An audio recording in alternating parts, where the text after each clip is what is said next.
Thanks so much for dropping in, and welcome to the first episode. This week, I have 3 episodes that are coming back to back, and on top of that, my Pitsy Pod episode is newly minted, fresh off the research corner, and ready to go right now. In this podcast, I interview scholars, enthusiasts, professors, amateurs, librarians, students, academics, and just so many more. I love talking to people who are passionate about a topic, whether it's a location they visited, something they studied, or anything in history, really. And today I'm talking to Jerry Arbs about Charlie Chaplin. Somehow we ended up with 16mm films and medieval stuff, of course. As you may have noticed, not all the episodes are Canadian history, but I am. So yeah, I'm Rosie. I'm a francophone from Canada, and this is my podcast. Isn't it time for some history, eh?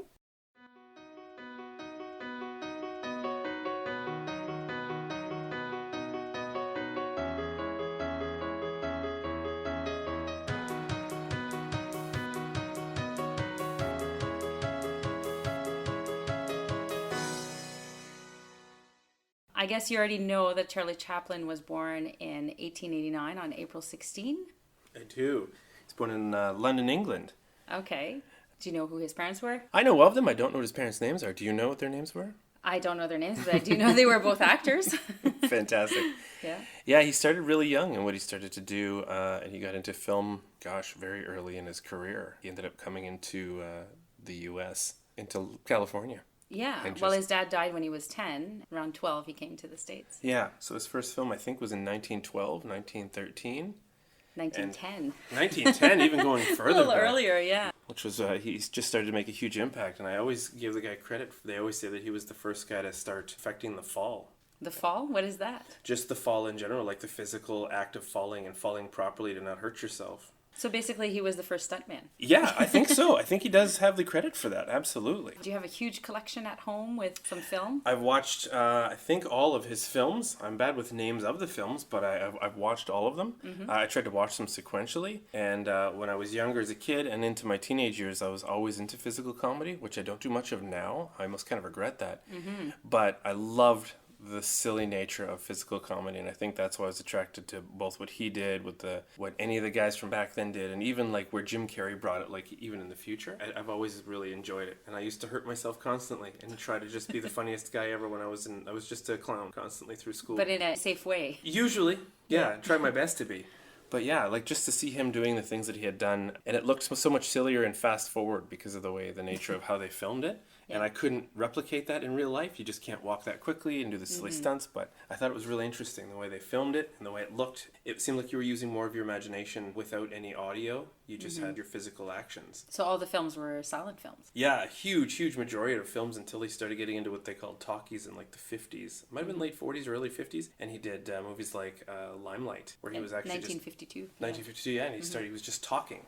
And when I watched them sequentially, I never expected to come across that. I just had the collection. And when I got to that, I thought, oh my gosh, there's his voice. And he was a really, really well-spoken man. And I was so impressed with that. With a very strong British accent. I didn't expect that either, knowing that he was British. Just it didn't come together. And then you hear him and he speaks so well. And then he had done The Dictator. And his speech was really, really well said. Beautifully written. Very powerful. Had a really wonderful message.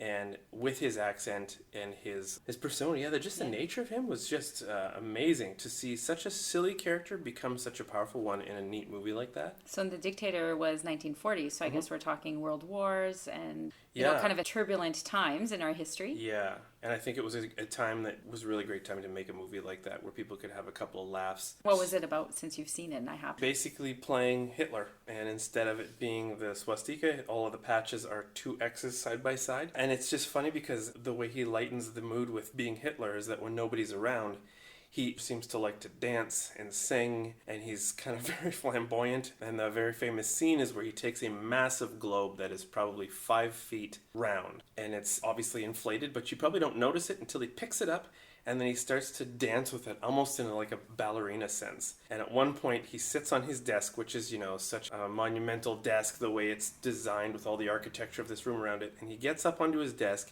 he tosses the globe up into the air, and then with his butt in the air, he bounces the globe back into the air and kind of looks up at it, like really, like all these feminine natured maneuvers that he's doing. It's so hilarious the way that they had written it. And at the time, must have been so controversial. I can't even imagine.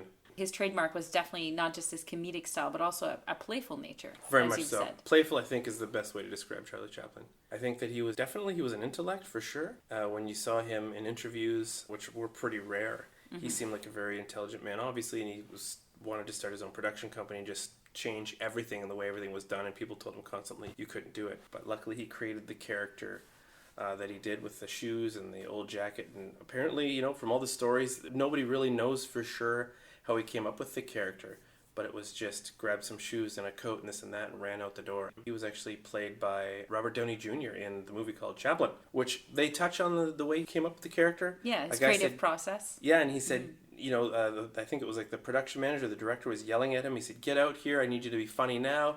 And he just was in this room of stuff, so he grabbed these silly shoes and this cane and this hat and ran out and tried it. And initially they were really upset with him because they were filming, and when he walked out the door, he looked ridiculous. But then they saw that not only the audience was loving it, but the cast members and crew were thinking it was hilarious. They were in stitches, they were like, "What? Okay, let's try this again." And I don't know that it worked particularly well, but he ended up doing his own thing, and people loved it anyways, so... And that became his trademark. 100%. Yeah, totally. So when he did Limelight, it was like a story of his life as someone who's no longer able to do comedy. No spoilers here intentionally, but if you haven't watched it, it's too bad. He actually plays a scene where he gets stuck in a drum. Okay. And he ends up dying. In the drum. In the play of him. Obviously. Yeah. So they carry him off. And then when he's stuck in the drum, he's actually having, I think, a heart attack or something. He's dying, and he ends up dying. He ends up dying for real. He ends up passing away in the movie Limelight. So yeah, you can tell it's about his life, and it shows him, putting on the grease stick mustache or the press-on mustache, and then he goes and runs out and does a thing, and it stresses of his life and his love life. It's really interesting. It was really neat. It was a perspective that you never see. And again, he's talking the whole time, so you feel like you're seeing the true behind-the-scenes nature of the character. Instead of having to use his physicality to show whatever emotion or whatever. Exactly, yeah. He got to use his intelligence for what seemed like the first time, which was really neat. Really well-spoken. Well, most comedic actors tend to be very, very intelligent. It seems that way. I think that comedy is really heavily... I don't know how to phrase that. Underappreciated? Yeah, in the amount of intelligence that it takes to be funny, but to be funny the right way is tough. And I mean, I used to think that I was funny when I was a teenager, and I think we all can have those moments where we think we're funny. But really we're inappropriately funny. Yeah, exactly. Yeah. Or just you're not reading the energy of the room correctly, and you think you're having a good time, so that means you're funny. And it was when I started to make videos online that I realized that it's much harder to be funny without a crowd. So in that instance, still to this day, I've got it on my bucket list to do some stand-up comedy. I've got so much written, and it's just different. I'm great with a person, or I'm great with a crowd, because you get bounce back from people. But I don't know how I'll do when there's just me, a microphone, and people just listening, and I go, oh. And their reaction might not be instantaneous. Right, so then you just have to run through kind of bullheadedly and get to your next set or your next subject. So I guess Charlie Chaplin did inspire you a little bit. 100%. Through the physical comedy and then seeing his intelligence later on, I was always curious to know what my furthest ability in physical comedy would be, and then I couldn't find a place for it. In modern day, it's not so comedic to be. But you went into film. Yeah, and then, and as a result of that, started the company that we run. And you do have a passion for old film. I do, absolutely.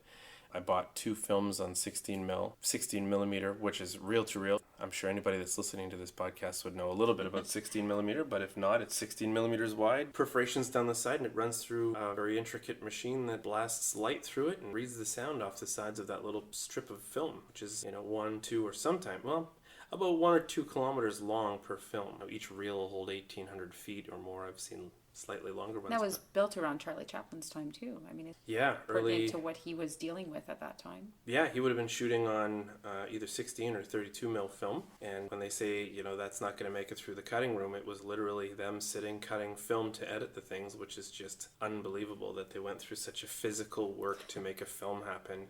And then had to make copies of this physical So our copy and cut that we use in our computers comes from... That's where it is. That's exactly it, yeah. Actually copying a section somehow, or cutting a section and repasting it. And yeah, even in Photoshop, which I'm sure you've used.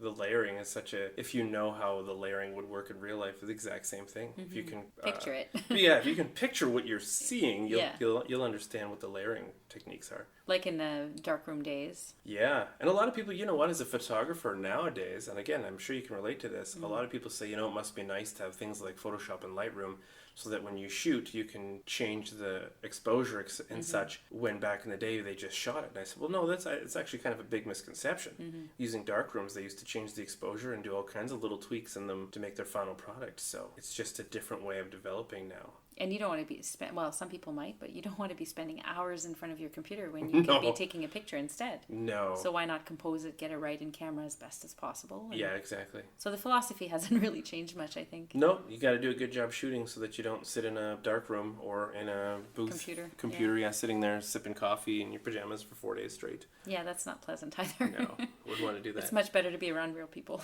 Yeah. But the physicality of film is great. The value of it continues to climb. I still think to this day that film is going to come back a little stronger than it started to, but I think it's going to come back. I know that we were talking about vinyl had made a resurgence. I think about 2 years ago it actually outsold digital sales. And I think that film will come back too, because there's a component to film that just isn't recreated digitally. And the quality, I think it's always discounted, but the quality of, let's say, 16mm, like the films, when people show up, they're very excited to see that the quality of one of the films that I'll play is very good. The only way I can explain that is that when you would go to a theater, the film is 35mm, same as a 35mm, like just camera to take pictures. And that used to be projected onto a 200-foot wide screen. So if I'm shooting something off of 16mm, you're only taking half that size. So I don't have a 100-foot screen.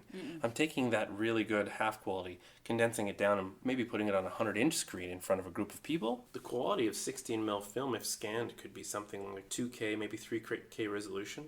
Better depending on how well it was shot. So our first viewing of Dirty Dancing was phenomenal because people saw it, and the music is analog. So it's really, really crisp, really clear. It's got all the low tones, the high tones, the dynamic range. I think one of the most phenomenal things I've seen on film was when I watched the movie Platoon. They go through the jungle, and the greens of all of the trees, there's such a difference from the light tones to the dark tones, and the range of green in there. It almost looks three-dimensional. And I thought, there are so many films that I now want to see on film again versus digitally. So are they remastering some of these old films into a digital version with that feeling of the 16mm a little bit? They try to synthesize it, but fun fact, if you were to go back and, like when they say that they're remastering, say, Star Wars, they're not really doing a whole, Obviously they do a lot of work. They do a lot of work, but to rescan it at a higher resolution will give you a humongous increase over how people have been watching it. Basically, it breaks down to your television, my television, are maximum 4K, but the original Star Wars in the 70s, if they wanted to scan it to 8, 10, or 15K, they still could because it was shot on 35mm. You're talking probably bare minimum, high quality, I would say 15K resolution. So we can't even see that yet. Can't even see it. But that's also why people used to go to the theaters, because even on a 200-foot screen, the quality was still phenomenal. Now people have a TV that's 4K and they think, well, this is as good as it'll get. And I'm like, hold on. Bring back some of the old Charlie Chaplin movies. Yeah, exactly. And even those scanned at high resolution still look phenomenal. And that's where my collection is. It's all like a higher resolution scan of the originals, and they look awesome. They look excellent. On your 4K TV. On my 4K TV, yeah. So you need the 15K TV. Yeah, I need to really upgrade. I'm falling behind. Well, they had Prime Day, so you might have missed your mark. I might have missed it. Yeah, so I think that I'll always stick to trying to collect more 16mm films. I got 5 imported from Australia from a gentleman whose dad used to work for a movie distribution company. And I'll tell you what, you don't want to know what it costs to import 87 pounds of movies. Oh my goodness. 18,000 kilometers across the world. We made a small calculation which doubled the cost of it when it got to my door, and it was unbelievable. It was staggering. That's quite the Christmas gift. Right, exactly. But it was a business endeavor so that we could do it. And we have 5 really good blockbuster films that are really well known, including Dirty Dancing and Platoon and a couple of others. And the quality of them is great. It's the techniques of learning how to maintain that film. I guess you can't put it in sunlight, and it would be just like negatives on a camera. Dark, cool. You can't just run it through humidity. Yeah, you can't run it through just any old projector. If the projector's dirty or has mold. Yeah, it'll create streaks down the entire film and ruin it. So let's say Dirty Dancing, if I were to put that online, it would probably go for somewhere between $1,500 and $2,000. Wow. So when I run it through projector, I would never run it through projector. I haven't maintenanced myself first. So even when I would rent one from the library, they're the only people I know that rent out projectors, which is shocking. But I also do the maintenance for them. So we have a little bit of a deal that helps out.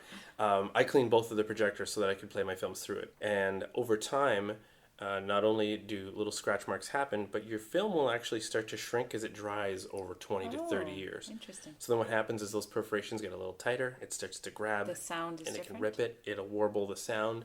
Can you prevent that? The products that you use to clean are also a lubricant so that it doesn't scratch, and keeping your projector clean will help.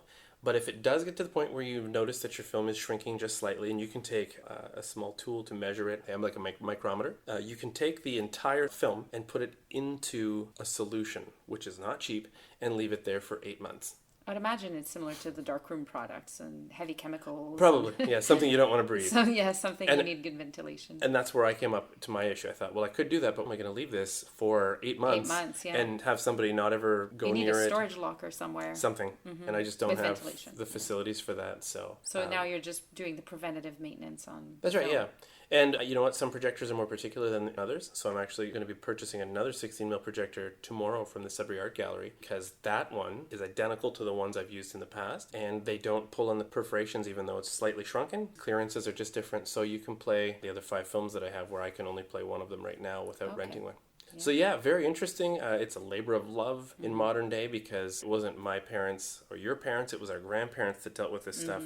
If that. They had to probably had a little bit of money. It couldn't be during the Great Depressions. Right. Yeah. Mid-50s, families started getting into using 16mm, and it wasn't the norm. 8mm would have been. 16mm was usually used for like television production, right?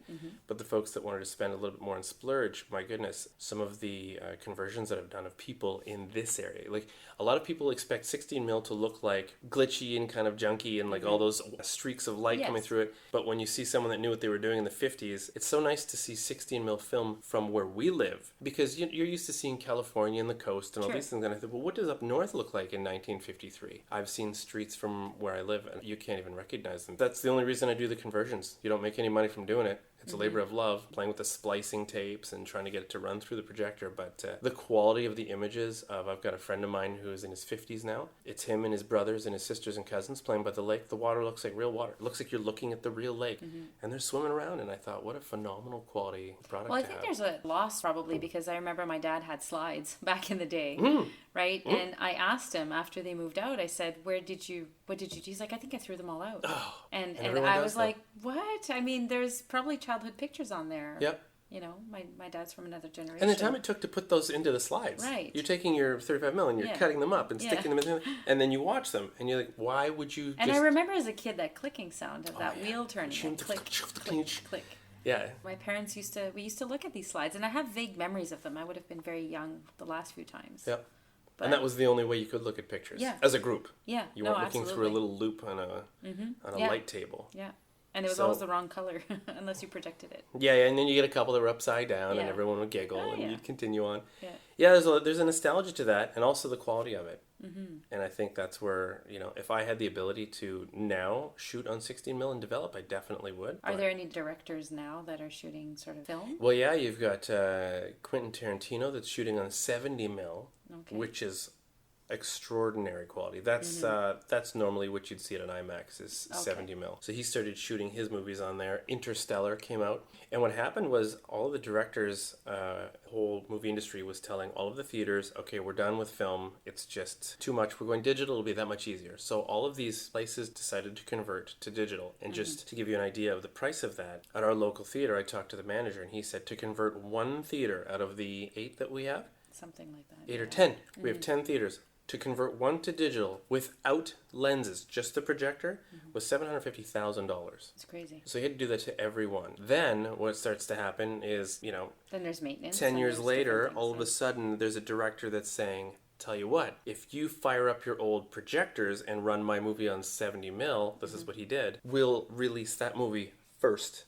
Wow. On film. So then all of a sudden you're looking for a projectionist that can come back and fire this thing up. You're finding parts to try to get them back together. And then the whole movie industry is now in an uproar because he's shooting all of his movies again on 70mm, and every theater is going, come on, what's going on here? So I think that, like I was saying earlier, I think that film's definitely going to have a resurgence. It's going to come back in popularity. I think filmmakers, I think they love using it. They see a quality to it, probably. Yeah. And when you watch even one of his movies digitized, it still has a better image than digital. Yeah. The range of color or the It's range got this of... grainy film texture-ish nature to it. I don't know. I don't know how to describe it in its entirety, but when you watch one of his movies, you can tell it was shot in film, even though you're watching a digital version. Some theaters, I guess, still don't have their projectors. Yeah, that's right, and most don't. But the way they got the light to shine so bright across a 200 plus foot screen was that they had a large convex mirror and they had an arc rod, just like you would weld with, that they would light. So there was a large barrel on the projectors and then a ventilation system to suck all of the heat. Essentially the same as a welding rod, but it's designed to not flicker and to have constant light for the entirety of a movie. And it just sits there and it burns into like a little ashtray the whole time, but it's very hot, so they have to ventilate it, and that's what lit a movie. So that's why you can't, even one of my 16mm projectors, if your film gets jammed and stops, you have 3 seconds before it starts to melt a hole through your precious film. And the same was in theaters. It was like a welding rod. So if it stopped, it was done. So those film operators were very important. They couldn't take any Very breaks. much so. If it started to collect in there, you had seconds to fix, open up the side of the projector, and you pop everything aside. It's like threading the eye of a needle, but in reverse. It's just, it can become such a nightmare. Then you rip it, then you have to resplice it, go onto the take-up spool in the back. So if that happened during a movie production, that would be a big boo-boo. I wonder if, let's say during Charlie Chaplin, since we are still talking about him to some degree, if they're at the theater and they're watching a movie and it would stop, I wonder if they were used to that, if they had sort of a patience for... I don't think it happened often, but yeah, I think that those audiences were ready to wait. To wait, yeah. I think even now it's in the same situation. When people have seen me set up, I think they see how much work goes into just the setup, and that is a physical process. And I think that in Chaplin's era, people would have known the same, and they were just so happy to see a film. It was so new at that time. What an interesting concept to go to this massive room and somehow this machine project a picture in front of you that you couldn't see anywhere else. So yeah, I think the audiences probably would have had some patience for that whole situation. Just give us the rest of the show. I don't think they would just get tossed out. I want my money back. Yeah, exactly. They may have said it. Yeah, Who knows? maybe. And based on popcorn, I'm sure they would have still made money. So just come back again, folks. And Charlie Chaplin, his movies, like you said, he did some in the U.S.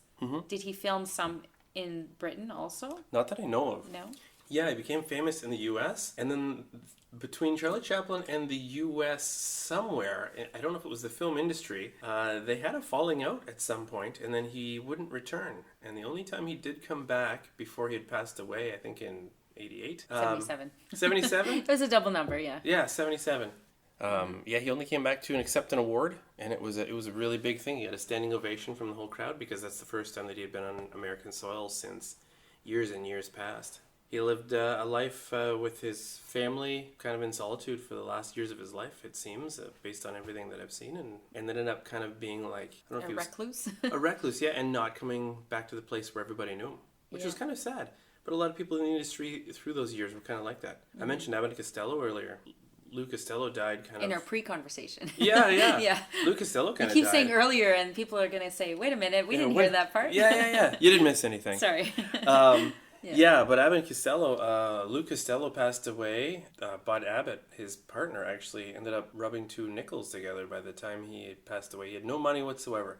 And they didn't get along for a long duration, and then they did this really interesting feature on television. It was called Lou Costello, This Is Your Life. It was a series that they used to do in, I think, 40s or 50s. I'm not sure at the time. And they interviewed him, and as a surprise, Bud Abbott showed up, and, they even made mention of it. You could see it was like he caught him off guard. It was the most interesting little segment. It's too bad that people in the industry like that. We see such a fun, happy side of Charlie Chaplin, and yet he was, banished from the film industry. And so, yeah, very interesting life for a guy that we see so little of on the screen. And Abbott and Costello, they were a little past the time of Charlie Chaplin. Were they inspired by him, possibly? Oh, gosh. You know what? I think that Lou Costello's comedy is very similar. Very slapstick comedy, very physical. For a larger guy, he used to toss himself around quite a bit. Kind of like the Three Stooges. Yeah. It would have been Mo, I believe. The bigger guy, just getting tossed around, and I'm sure that's not easy on your body. I get you're doing it for film. I understand that, but oh my gosh. These guys must be just going home to... bruises. Everywhere. I can't even imagine. Yeah, so they were definitely later on in time, 40s, 50s, and 60s, but they shot so many films in such a short period of time. One of their favorite skits that most people don't know about, they always did Who's on First, which was huge, but they also did one called The Dying Routine, where his uncle Herman worked at the Kurt Dry cleaning plant, and it was just a play on words, just like Who's on First, where he was saying that his uncle had to go up to the 13th floor to die. Dying like you go to die when you die, he's dying because he has to die to live. That's how he made his living. Anyways, this whole thing, I memorized it back in the day, and I wanted to make a video of me trying to do it and just doing kind of an homage to them because it wasn't something that ever became televised or anything. But it was something that they wrote and they just never finished. So it's funny because it seems like that slapstick comedy, whether it was Charlie Chaplin that was the innovator or not, I mean, I'm sure there's some thoughts on that. And it seems as though a lot of that slapstick comes from overseas more than in North America. Interesting. I'd have to look up Groucho Marx because he was probably running a parallel with Charlie Chaplin. And he's North American? Gosh, I don't know. I don't know much about Groucho Marx. I know the look of him. I know some of his more famous stunts, like him hanging from a clock, you know, those types of things. But was that Big Ben? It may have been Big Ben. Which means he's not North American. Oh, yeah, no, I don't think so. And his stunts look like, gosh, you know what? I'm trying to think of the films now, but, you know, based on what it looks like, I wouldn't have known what the difference between America and Europe would look like based on cars or the structures. So yeah, I don't know. That's a really interesting point. A lot of slapstick, I would say, because of Charlie Chaplin, definitely did originate there then, on film anyhow, guaranteed. When you say Great slapstick, point. I always think of Mr. Bean. I was a huge Mr. Bean Huge. fan.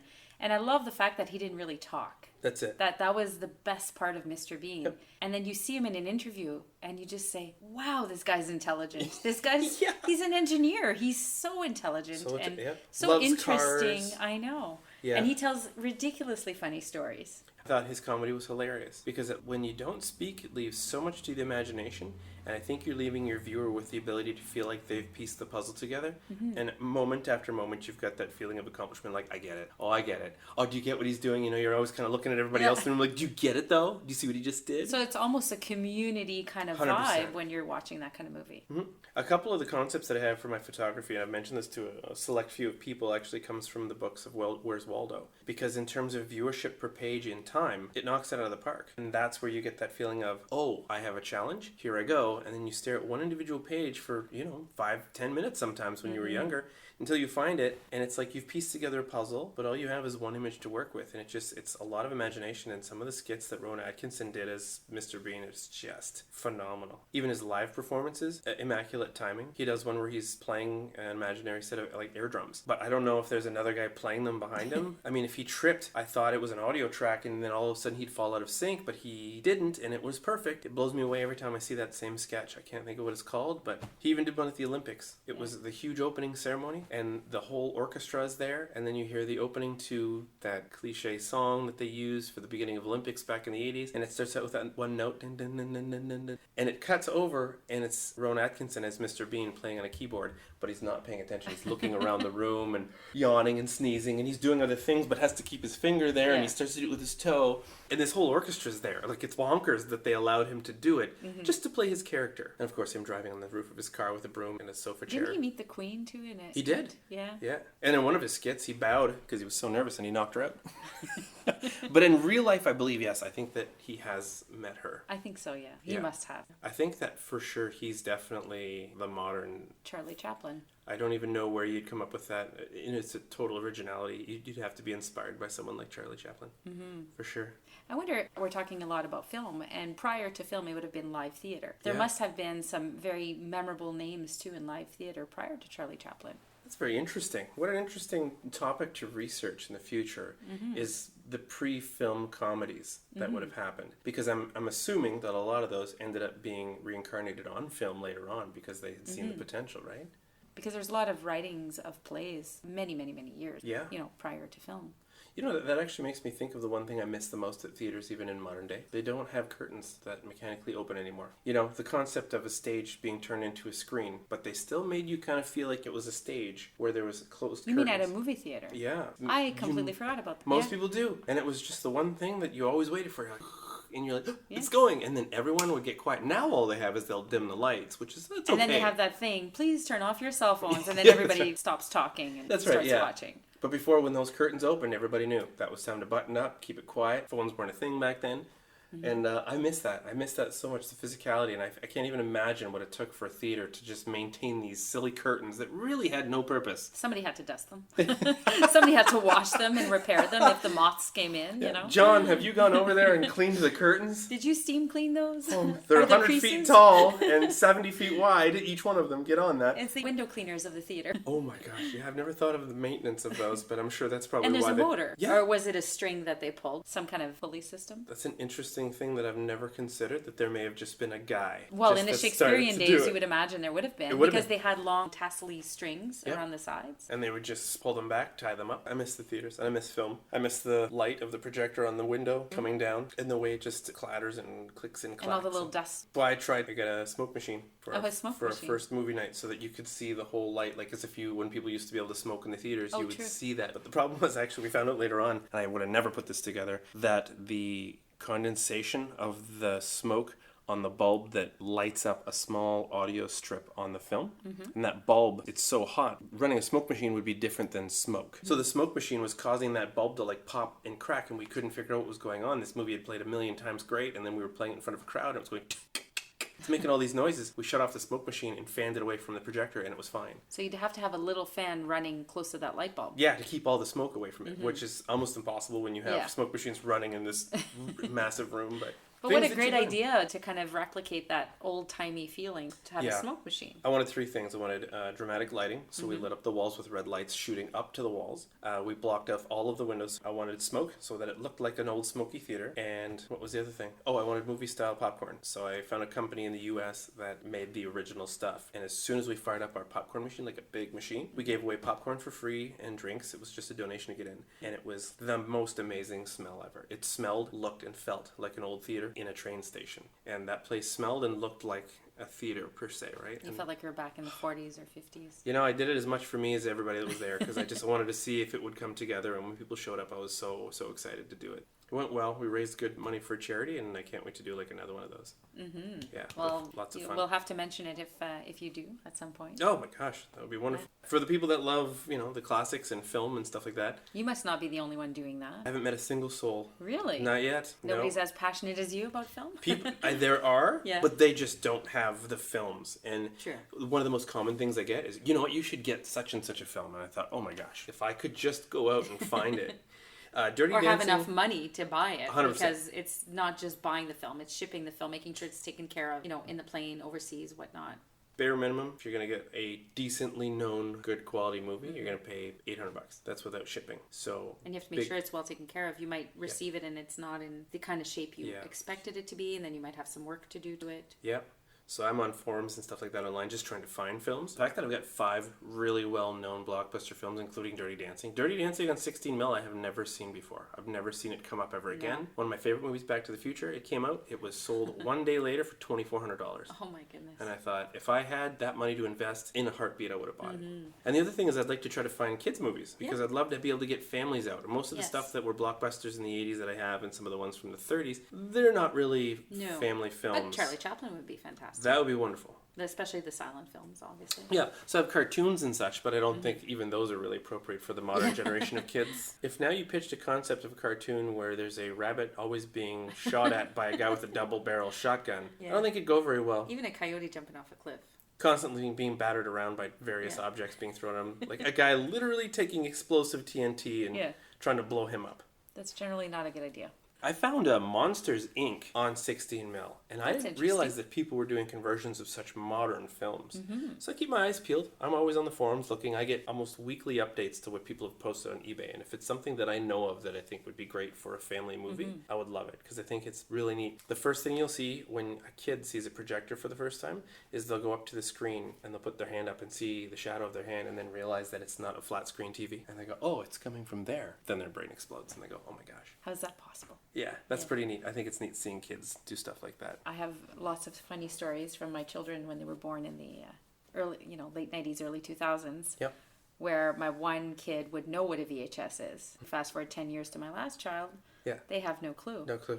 It's amazing how quickly technology has changed, specifically in both our parents and our generation. Oh, yes. If I can mention that, I think that's a really interesting fact for anybody listening. I don't know how this was never taught in school, and I'm disappointed that it wasn't, and I hope that it becomes something. But back in the late 1800s and early 1900s, they needed to add indoor plumbing in Chicago because there was nothing that they could dig down into because it was such a low-lying city. They decided to, block by block, originally building by building, lift the entire city of Chicago by 4.5 feet, I think, so that they could add the plumbing and stop people from just throwing it onto the roads. So quite often you'll see pictures back in the day of buildings with staircases going up to them because they lifted the buildings but not the roads yet. Oh my goodness. And it was kind of neat. They'd take an entire city block with hydraulic jacks that they use for the railroad. Someone would yell, everyone would crank it once, and then the whole building would go up. And there's pictures of people in the building still because they didn't have to go. No, yeah, for sure. And they're just, waving at the camera while people are lifting this building 4 feet in the air and then just proceeding to do the rest of the city. And I thought, how were you never taught that they lifted a city 4.5 feet? Unbelievable. And to me, that's the interesting part of history is you might find a tidbit and it blows your mind a little bit that we had that technology or that knowledge. Yeah. You can go back very far into even prehistoric days. And it's incredible what they achieved back then. Yeah, which seems like they're working with metal and rock, and they came up with some pretty extraordinary things. I think they only finished indoor plumbing in 1943 with that whole Chicago project, and which makes you think, well, then our grandparents were doing that. Throwing it out the window. Well, they had outhouses. I mean, in our area, my family does come from an agricultural background. So they had basically outhouses. They didn't need to throw anything anywhere. Which sounds better than people in the city would have had it then. Yeah, and that's why the diseases were rampant in the cities back in the day, too. It was very, very dirty. They said that originally plumbing systems used to just back up so you would have fish and all kinds of things in your bathtub when you turn the water on. They said it was just so rudimentary back in the time, and I thought, wow. If ever you've visited Europe, any medieval castle, which is sort of the thing that I love to study. Yeah.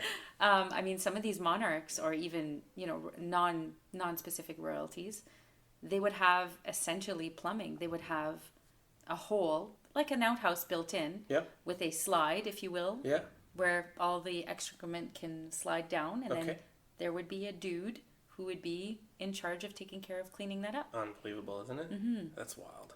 I think one of the greatest things about history, and a friend of mine and I constantly discuss this, he says, you ever want to feel great about your day, if you're having a hard week, he goes, read some stuff about history. And he says, you'll realize we live so far beyond the means of a king back in the day or a queen, that royalty didn't have any of the things that we have. No, We're constantly comfortable.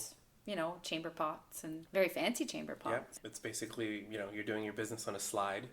And some person has to take care of that. I mean, that must have been something to realize. And obviously, we can go back to Charlie Chaplin since we went off topic a little bit. But when we go back to Charlie Chaplin, it's quite interesting how he went from, a childhood in London, England. Yeah. And then he came to the U.S. And I mean, during his lifetime, you had 2 world wars happen. And that's quite the impact, too. Maybe it did change his humor or his outlook. Definitely changed the topics that he was creating films about. True. But I think that he was a huge break for people. Like I was mentioning, I think people needed an escape, and I think that's one of the big reasons that a lot of those names at that time in film became so popular is because people needed them. Can't imagine living during the Great Depression. Can't imagine what that would have been like, and even his production of his films were heavily impacted by that. But, prospered through it, and I think a lot of people appreciated that. It's pretty interesting. It's a pretty interesting time, and we're not talking about hundreds of years ago. No. We're talking about just last century. Well, 100 years ago. Well, yeah. Yeah, essentially. Yeah. The 1900s. Yeah. Oh, wait a minute. Dang it. Yeah. I'm from the 1900s. Yeah, but I mean the early 1900s for sure when he started. Yeah. And to be such a young child too, I mean to be, 10 and then 12, move away. Yeah. Having lost your father. And that trip took him across. It wasn't an airplane ride necessarily on a Boeing, You've taken a ship across. Yeah. The whole deal. Scurvy. Yes, scurvy. But yeah, and I mean, can you imagine right now sending a 10 or 11-year-old kid across even on a plane ride is, even on a bus ride. It might happen, but never mind a plane. There you go. That's more comparable on a bus ride. Yeah, even on a bus ride, you'd be terrified. Shocking. Yeah, what's going to happen to your kid? And there's strangers out there, but there he goes. To a different continent. Yeah. What are you going to do now? Oh, I'm going to get a job. What? And I'm going to create some different content and do something that's not well known. So, but both his parents being actors, his dad being like a vocalist and his mom also being a singer, I guess he was around that style, that theater, that company. Somebody with the flair, the dramatic side to his life. Probably very encouraging as well, I would imagine.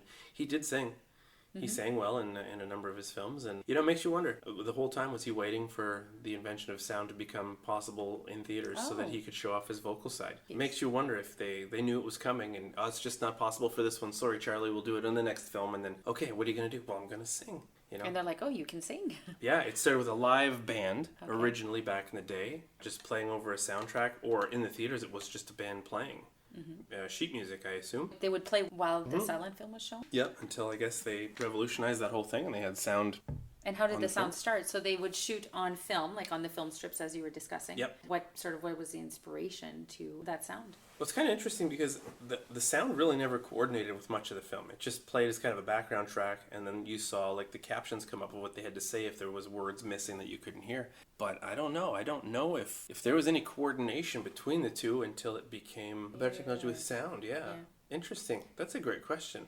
One scene never went from one scene to another scene with really dramatic music that I can recall. So it's very, very different than what we're used to now. Oh gosh, yeah. It's so tailored now for every single moment. Every strike of a cymbal is one guy and the looking. cello coming in and so many, it was that dramatic moment. It was much simpler then. So then the composer was composing music maybe more on the emotion of the whole film. So would they have seen it? That way. If it was a dramatic film, it was sort of that dramatic music. Or if it was a silly film. It seemed to be that way, and it stayed playful for most of it. Because they did switch themes of music in the movies, but you got me on a couple of great things that I'd like to research now that I hadn't contemplated before. I always have questions. I apologize. That's great. No, I love it. It's giving me all these great things. I'm going to listen to this and go back and go, oh yeah, right, pause, Google find all these interesting things. Don't just Google it. Go into a book. I'll get into a book. Dust off my favorite things. Oh yeah, for sure. Well, you know what? I'm still waiting to inherit. My father has an Encyclopedia Britannica set from 1984, I think, which is the year I was born. Mm-hmm. And I told him, I said, whenever you want to get rid of those are going to my house. Because the knowledge of that, although not updated since the 80s, doesn't matter. You can open up any one of those and just sit there and go through these little thin, intricate pages. I'm still shocked that they created such a and they did it, I think once a year until... They had updates, yeah. When I was a kid, I ran out of things to read, and I started reading the Encyclopedia Britannica. And I got up to about G or H, and then I got bored. Alphabetically getting through it. Oh my gosh. So I learned about all kinds of stuff. You got to G. I got to G or H. It was I don't even know if I got to page 50 on A. I'm a real nerd when it comes to books, sorry. Yeah.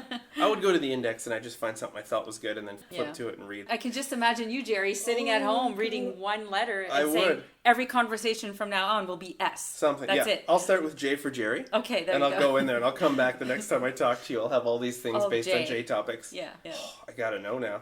Now I have to go and at least I'll be like, Dad, I'm just gonna need one. I'm gonna move just one at a time to my house. I'm gonna start with J. Yeah. Oh my gosh, that's hilarious. So we often talk about Charlie Chaplin as being a comedian in vaudeville. Yeah. I probably mangle that, of course. Yeah, vaudeville. So what exactly was it? What was its style? Don't start with that question. I have no idea. No. I only know the term and was the expression. Was it a style of film? See, I originally had thought that it was a location, like Hollywood. But Hollywood's not just a location either. It is the conceptualization and the creation and the arts, right? So vaudeville, I don't know. Maybe a real early version of Hollywood, maybe? I don't know. Because they always talk about the vaudeville era. So maybe it was just a time where... That would definitely be something to research. Gosh, yeah. So you've heard of the term. Absolutely. And you've heard of some of these players, if you will, during this time. So there would be Charlie Chaplin. Who else would have been sort of your favorites in this era that you? You know what? I'm so specific to Charlie Chaplin, and that would probably be it. And I'd have to research the specific era of when people were referring to vaudeville. I can't describe it when I hear people talk about vaudeville. I'm thinking of like burlesque, and like the flair of what was going on. So maybe it was just the flair of comedy was sort of the style? Mm-hmm. Yeah. It'd be interesting to find out more about vaudeville. Yeah, well now you said it again. I'm just going to listen to this and go, oh yes, vaudeville. So Charlie Chaplin in itself, his persona and his style was very specific to him. There didn't seem to be many around that time who had the same style. There was some that came later, as we've discussed prior. His style of comedy? But they hadn't created a character that became so famous. So iconic, really. So iconic. And you know what? Other people could do the same thing, but because they didn't have that character. Groucho Marx had a character. I don't know what it was, but it was sort of like a tramp in a sense. But the way that Charlie Chaplin introduced it, people fell in love with the comedic genius that he was. I can't imagine in an era when television wasn't a thing, and then it was only live theater performances, that this big thing with sound, picture, music was happening, and then you'd walk out, and I can just imagine, like when you were a kid and you'd walk out of a theater and there was just that buzz of excitement. Definitely magical. Very magical. I can't even imagine at that specific time. And I mean, people had radios back then, so they were used to the sound. So now you're getting no sound, or an orchestra, but no actual sound to the film, and just a visual. That must have been such a flip from what they're used to listening to, these talk shows or radio hosts and comedic hours maybe. Yeah, absolutely. And I mean, I used to listen to a lot of this stuff. I can't remember what the series was called. And people used to go on and they would tell stories, and they didn't know sometimes that they were stories about the world ending. I can't remember the famous one that happened. People thought it was a real broadcast about the world ending and aliens landing and all these other things. Like, people would just put a radio, everybody would sit around, fill their pipe, pack it. And then you had educators who would go on and do educational series. And such a different time, and I hope that there is an appreciation for that for generations to come, of what Chaplin came up with. And like you said, Rowan Atkinson doing his Mr. Bean. And that's it. He was never famous as Rowan Atkinson, just like Charlie Chaplin was known as the Tramp, or as Charlie Chaplin, and never referred to as Charles. And we know him as Mr. Bean. 90% of the people probably don't know who Rowan Atkinson is, but he created his own unique mime character just like that. And I hope that another person comes along. As slapstick and physical comedy seems to be kind of the way of the past, I hope that someone can reinvigorate that in a new way. It must definitely be very difficult having all of these predecessors that have done it so well. It takes a very specific person. How do you modernize such a concept like that? And what would be the qualities for this kind of comedy? I mean, you need to have a good physicality, as you've said, a sense of timing when it comes to comedy. And it has to be relatable. True. And that's where Mr. Bean's, he was like the mindset of like an 8-year-old child in every skit, Oh, I'm late for this. I have to do this. But how do I get in here? Maybe I can do this. His solutions for everything were always so physical that you're like, I've thought of that, but I would never do it. But here he is trying it. I think one of his famous ones that I think that was memorable was him trying to take off his bathing suit in front of someone, and how he had done it was like the first time I'd ever seen anyone do it. And then at the end of the skit, the guy ends up being blind next to him. Yeah. And I thought, that's so genius. Like, it is. You feel like you figured it out. You had a laugh with him, and then at the end, you're like, I got fooled the whole time. Well done. It's almost its own version of like a murder mystery. Yeah. But, a murder mystery, you're looking at, let's say, the Murder on Orient Express. Phenomenal. All these people are just like, who's done it? Who's done it? Who's done it? And when it comes to this, Charlie Chaplin or even Mr. Bean, as you mentioned, it's always like, what's the next thing happening? And you just can't predict it sometimes. That's right. You're playing along as the audience, and just like all of the people on the Orient Express, you're part of that crowd. And you feel accomplished at the end like they do, right? You really follow along the whole story like that. And such a nice roller coaster to ride. Parallel. In the Charlie Chaplin era, if you could take a time machine and go back, would you want to talk to him? Oh, absolutely. I'd want to know what his motivation was to start such a massive concept. I mean, I'm sure that nobody starts something like that with the knowledge that it will become so big. No, but it seems like from everything I've read, he knew he wanted to do something and nothing stopped him. No matter what he had done, he just kept fighting to do it. And my question would be, what was your motivation? I'm always curious to know what motivates a person to do anything that they accomplish. And like you were saying, when something really traumatic happens to someone, it just propels you to get to the top, avoiding all the sidelines and just getting to your goal. That would be my question. I go, listen, what's motivating you to do this and to just keep doing it, continuously doing it? I get that it was a passion, but how did it start?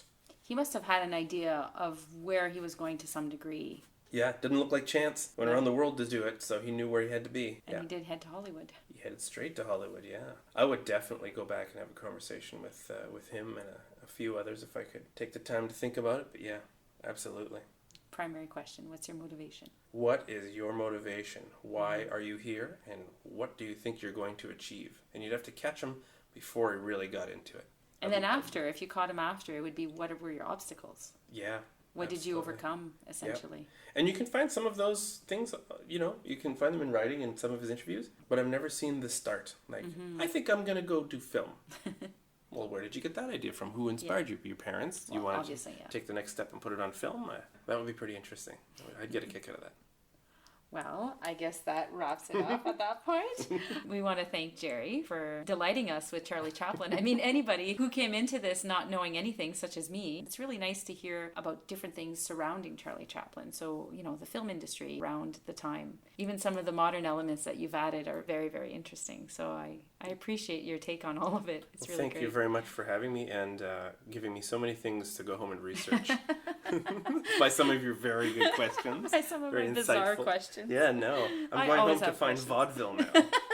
That's the first one. That's where I'm going to start. Yeah. And then you'll have to go back and figure out what the other questions were. Yep, that's it. I'll just listen to this when everyone else does. It was very fun. I appreciate this time. This was excellent. Well, I'm happy you came. Super. Thanks, Jerry.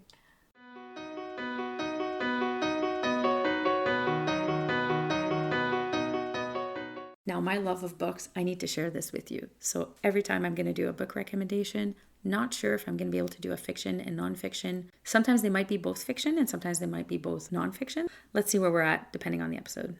Today, I actually have 2 nonfiction books. So we have Charlie Chaplin's autobiography, and then we have a collection of a story that he wrote, put together by David Robinson and Cecilia Cinciarelli. I apologize if that's completely off. And now, wrap up. So, Twitter, Instagram, Facebook, @History. You can also visit the website to have those direct links. You can email me, send me your comments. I love hearing from you. And if you scrolled on this podcast, you should have all these show notes that we've mentioned. And if you enjoyed the podcast, you can also rate me on iTunes. Since I'm totally new to this, I actually don't know what iTunes ratings does, but apparently it's really good. I'm imagining some algorithmic elves that are throwing magic around and just make life better. Thank you to my husband Jamie and our brood of kids, as well as our families, our friends, for all their encouragement in keeping me adventuring through history. They also have this crazy belief in my abilities, so un grand merci.